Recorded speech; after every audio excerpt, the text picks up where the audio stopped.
Hello, I'm Stone Labrandy, the lead designer on SimCity. I'm excited about this game, and I want to give you an early inside look and talk about what makes this SimCity special. The team is still hard at work, and the game is only going to get better as we get closer to the ship date. SimCity is a game about endless choices. Ultimately, you can do whatever you want. You can focus on growing your population, increasing your wealth, and even building a city that looks like your hometown. Whatever your motivation, you have the power to experiment with a number of different strategies. How you choose to play will influence your city, the neighboring cities, and the lives of all the Sims across the region. When you start a new game, you can pick any location in the region. One of the new ways to play SimCity is to specialize with a big business and give your city a unique role. If I wanted to build an industrial city, I might pick this area near the water so that I could have access to large cargo ships. But I'm a gambler and I want to build a casino city. So I'm going to start in this area because these train tracks will bring in more tourists. Before I can build casinos, I need to establish basic city infrastructure. The first step is to connect to the outside world. This is how construction trucks, moving vans, and tourists will enter my city. There are many different road sizes to choose from. I'm going to make the connection with a wide avenue because I expect a lot of traffic on this road. Off to the side, I'll draw a smaller 4-lane street for city infrastructure buildings. Over here, I'll draw another road for residential housing. In the zone palette, there are 3 different zone types: residential, commercial, and industrial. I'll start by zoning a residential area where I want my houses to appear. I just paint along the roads like this. The surveyors will prepare the lots and get everything ready for the construction trucks. The workmen arrive and start building houses. To speed things up, I'll be skipping ahead in time throughout the video. Here come my new Sims. Getting them into my town is easy. The trick is getting them to stay. All Sims need 2 things: money and happiness. I'll start with the money first. Sims need jobs in order to make money. A simple way to create jobs is to build some factories. Factories also generate tax revenue, which will help me pay my city's bills. I zone for industrial just like I did for residential. I'm only going to zone a small area here because I don't want too many factories. They're pretty dirty and they won't help me attract tourists. Every Sim in this game has a personal agenda. We can see what this Sim's up to by clicking on him and following him around. Looks like this guy's anxious to get to his new job. Oh good, looks like he found one. I also need to keep my Sims happy. Once they get their paychecks, they'll try to spend their hard-earned money to buy happiness. Unfortunately, my city doesn't have any stores yet. I'm going to fix that by placing some commercial zones along this main strip to make it easier for the Sims to shop on their way to and from work. I want to zone for a lot of commercial buildings. Not only can my Sims shop here, but the commercial buildings are also going to attract tourists, which will benefit the casinos I'm going to build later. You can see by this flashing red icon that the Sims are asking for electricity. If I don't give them power, the city can't function properly. I'm going to take care of that by placing a wind power plant right over here. Wind power is great for a small town. It's cheap, it's clean, but unfortunately, it doesn't generate a large amount of electricity. As my town grows, I might need to build a bigger power plant or make a deal with a neighboring city to get some power. As the sun goes down and the first day comes to an end, you can see the building lights coming on now. By turning on the electricity data layer, you can actually see the power flowing along the roads.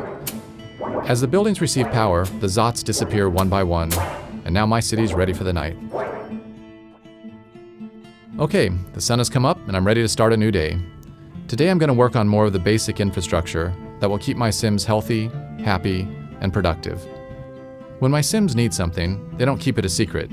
This flashing icon tells me that my buildings aren't getting any water. Let me take care of that now by placing a water tower. Before I do that, I need to see how much water is available. This data layer gives me an X-ray view of the water table. The darker the blue, the more water is available to pump. There's a large amount of water over here, so this is a perfect spot for me to place the water tower. All buildings must be placed along roads. I don't expect too much traffic out here, so I'm going to draw a cheap 2-lane road to the aquifer. The water flows along the roads just like power does. There's no need for me to construct a separate pipe network. Alright, looks like the water problem's solved. Whenever the Sims use water, they immediately convert it into sewage. In this view, you can see that the sewage is starting to build up in the pipes. If I don't take care of this problem soon, it's going to get converted into ground pollution, which creates sickness and lowers the land value. The quickest and cheapest way for me to deal with this problem is just to dump it all into a corner of the town and hope that my Sims don't notice. I'll draw a new road out into this forest and place my sewage pipe over here. Problem solved. In addition to sewage, Sims will also generate garbage. My town is still young, so I don't have a garbage problem yet. But since I'm already polluting this corner of my town, I might as well place my dump here too. It's important to make sure that you keep your garbage and sewage away from your water supply. If the ground pollution gets into the pipes, your entire city could get sick. Garbage trucks will drive around town, picking up garbage cans and dumpsters. When a truck gets full, it'll return to the dump and unload. Eventually, the dump is going to fill up, and then I'll either have to expand it or start burning the garbage. But that's a problem for another day. I also need to keep my city safe, and my casinos are going to attract a lot of criminals. I could wait until the crime becomes a problem, but it's usually smarter to be prepared ahead of time. Notice that the data layer is showing a green overlay on the streets that are more likely to be patrolled. Crime problems tend to occur in commercial areas, so I'll put my police station over here. There, I have all my basic services in place, and I'm generating a fair amount of money in taxes too. That was a productive day. Now that I have a solid foundation, it's time for me to start specializing in gambling. To save some time, I've jumped forward a few days. My city's a little bigger, and my population has grown. As I mentioned earlier, one of the new things you can do in SimCity is to create a big business. I'm ready to start building up my casino empire now. Casinos can generate large profits, but only if you can get enough tourists through the door.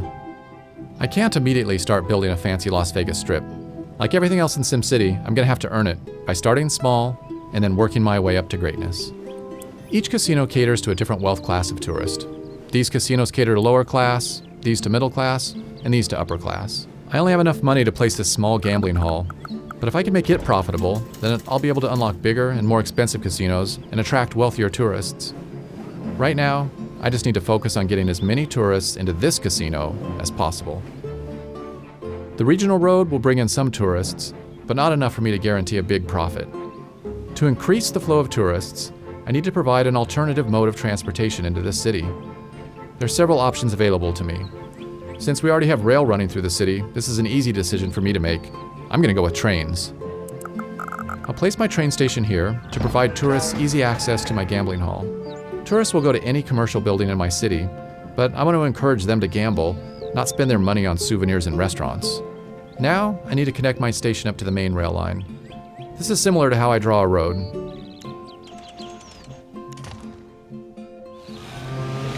And here comes my first trainload of tourists now. Looks like my little gambling hall is a hit. I'm already making a profit, and things are looking good. My casino city is off to a good start, but I still have a long way to go. That's one of the great things about SimCity. No matter how much you do, there's always new things to try. Thanks for watching.